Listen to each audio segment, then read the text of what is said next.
इतने प्रोटेस्ट हुए, इतने ट्वीट्स हुए, अपने बहुत से लोग जो लोग परेशान थे, सिर्फ फिटनेस इंडस्ट्री के ही नहीं, चाहे वो एजुकेशन डिपार्टमेंट से हों, चाहे वो डांस स्टूडियो हो, चाहे वो एरोबिक्स हो, ये बहुत बड़ी इंडस्ट्री है, बहुत सारे सेक्टर्स हैं उसमें। सब ने अपनी बात रखने की कोशिश करी, प्रोटेस्ट करा, न्यूज़ आया, सब कुछ आया, लेकिन बात गवर्नमेंट तक क्यों नहीं पहुंच रही? पहुंच रही तो गवर्नमेंट स्टेप क्यों नहीं ले रही? अब ये क्वेश्चन मार्क सबके दिमाग में है। नई तरीके से ही दोनों का जवाब देना चाहूँगा। अगर गवर्नमेंट का यही पॉइंट ऑफ व्यू है तो हम मान लेते हैं कि इन फ्यूचर हमें ऐसा कोई काम नहीं करना चाहिए जिसकी वजह से गवर्नमेंट को डायरेक्ट रेवेन्यू या डायरेक्ट फायदा ना हो। यानी कि अगर ऐसी कोई सिचुएशन दोबारा से आती तो गवर्नमेंट हमको मरने के लिए छोड़ देगी। तो अब हम अगली बार जब वोट देंगे तो उससे पहले हमको सोचना पड़ेगा कि हम किसको वोट दे रहे हैं। दूसरा जो पॉइंट है वो बिग शॉट्स के लिए है, जो एक बड़े ब्रांड्स हैं या बड़े इंडस्ट्री के बहुत बड़े नाम हैं। अगर उनको ऐसा लगता है कि इस टाइम ये इंडस्ट्री खुलती है तो उनको लॉस होगा, तो ये आपका पर्सनल पॉइंट ऑफ व्यू है। ऐसे बहुत से लोग हैं या ऐसे बहुत से लाखों जिम्स हैं हिंदुस्तान में जो 5 से 6 लोगों स्लॉट के साथ भी, गाइडलाइंस के साथ, प्रॉपर रूल्स एंड रेगुलेशन के साथ आराम से चल सकते हैं, जिन्हें कोई दिक्कत नहीं आएगी, जैसे कि पूरी दुनिया चल रही है। तो ये आपका पर्सनल पॉइंट ऑफ व्यू है। बात करते हैं कुछ बहुत ही इंपॉर्टेंट मुद्दों की। सबसे पहले तो जितने भी प्रोटेस्ट हुए, जितने भी ट्वीट्स हुए, जितने भी सोशल प्लेटफॉर्म पे हमने बात रखी, वो सरकार तक नहीं पहुंचती। क्यों? क्योंकि सरकार तक कोई भी बात पहुंचाने का एक मीडियम होता है, वो है मीडिया। मीडिया ऐसी कोई भी बात सरकार तक नहीं पहुंचाना चाहती जिससे सरकार को ही क्रिटिसाइज किया जा रहा है, पहली चीज। दूसरी चीज, वो ऐसी कोई चीज अपने चैनल पे नहीं लेकर आती जिससे उनकी टीआरपी डाउन हो। यानी कि वो सिर्फ वही चीज चलाना चाहती है जो ट्रेंडिंग में है और जिससे उनकी टीआरपी बहुत हाई। तो ये हमारी इंडियन मीडिया है। यानी कुल मिला के देखा जाए तो हमारे हिंदुस्तान की जो मीडिया है वो एलिमिनेट कर रही है लोगों को, उन सब लोगों को जो परेशान है, क्योंकि उनकी जो परेशानी वो सरकार से है और वो सरकार के अगेंस्ट कुछ भी नहीं बोलना चाहती। हम कितना भी रोड पे प्रोटेस्ट करते हैं, इतने सब कुछ करते हैं, तो वो चीज़ डायरेक्ट सरकार तक नहीं पहुंच पाती, और पहुंच भी रही है तो बहुत लिमिटेड पहुंच रही है। लेकिन इसका मतलब ये नहीं कि हम इसको बंद कर देंगे, हम इसको और बढ़ाएंगे, इतना बढ़ाएंगे कि लोगों को मजबूर होना पड़ेगा हमारी बात को सुनने के लिए। दूसरी बात, अगर आप चाहते हैं कि इस कोरोना वायरस के झंझट से, परेशानी से ख़त्म हो, तो हमें सबसे पहले हमारी मीडिया को समझाना पड़ेगा, क्योंकि उनको सुधरना बहुत ज़रूरी है। क्योंकि अगर वो जो दिखाते रहेंगे, दिमाग में डालते रहेंगे, लोगों के दिमाग में वो चीज़ चलती रहेगी। जो हम देखते हैं वही हम सीखते हैं, चाहे वो बच्चे हों चाहे वो बड़े हों। जब तक वो नहीं सुधरती, जब तक इस चीज़ को, सिचुएशन को सुधारना बहुत मुश्किल है। भी देश पे कोई भी प्रॉब्लम आ जाती है तो उसकी सबसे बड़ी जो ताकत होती है वो ताकत होती है कि जब आप लोग मिलकर उसका सोल्यूशन ढूंढें। यही हर देश की ताकत है।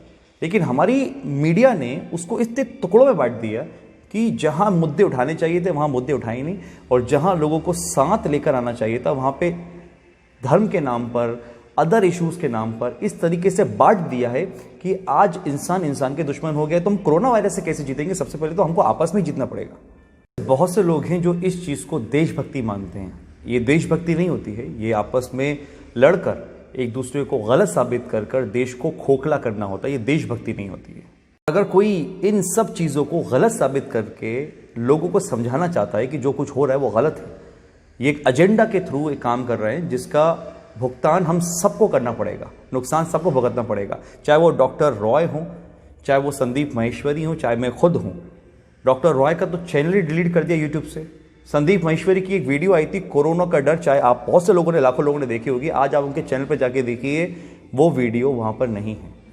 क्यों हटा दी वो वीडियो? क्या था उस वीडियो में ऐसा कि आपने उस वीडियो को हटा दिया? जस्ट बिकॉज वो बताना चाह रहे थे कि ऐसी सच्चाई जो सबको पता होना चाहिए, अगर वो सच्चाई पता चलती तो शायद लोगों के दिमाग से डर कम होता, और डर कम होता तो बिजनेस खत्म हो जाता। इसलिए वीडियो को हटा दिया गया।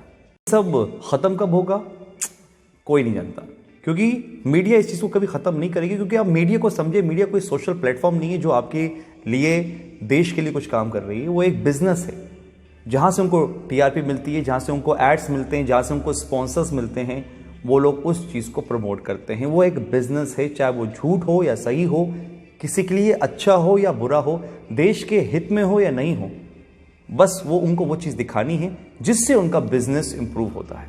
तो क्या करें? ये मीडिया नहीं बदल सकती, क्योंकि मीडिया को बदलना हमारे हाथ में नहीं, सरकार के हाथ में, और सरकार अभी फिलहाल इस मूड में नहीं है। तो क्या करें? हम अपने आप को तो बदल सकते हैं, इतना तो हम जरूर कर सकते हैं कि हम अपने आप में बदलाव लेकर आएं। मोरल ऑफ द स्टोरी क्या है? मोरल ऑफ द स्टोरी यही है कि आपको सबसे पहले तो कुछ चीज़ बंद करनी पड़ेगी। जो घर में शोर शराबा मीडिया का हो रहा है, इसे बंद करना पड़ेगा। यही चीज़ों को देख के बच्चे बड़े होते हैं और उन्हीं वही चीज़ उनके दिमाग में आती है।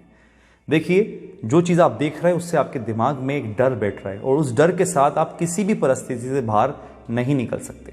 जो सबसे बड़े मुद्दे हैं आज की डेट में वो ये है कि रिसेशन आ रहा है, आ चुका है, इसके बाद डिप्रेशन आएगा। अगर हिंदुस्तान डिप्रेशन में जाता है तो इस देश को बर्बाद होने से कोई नहीं रोक सकता।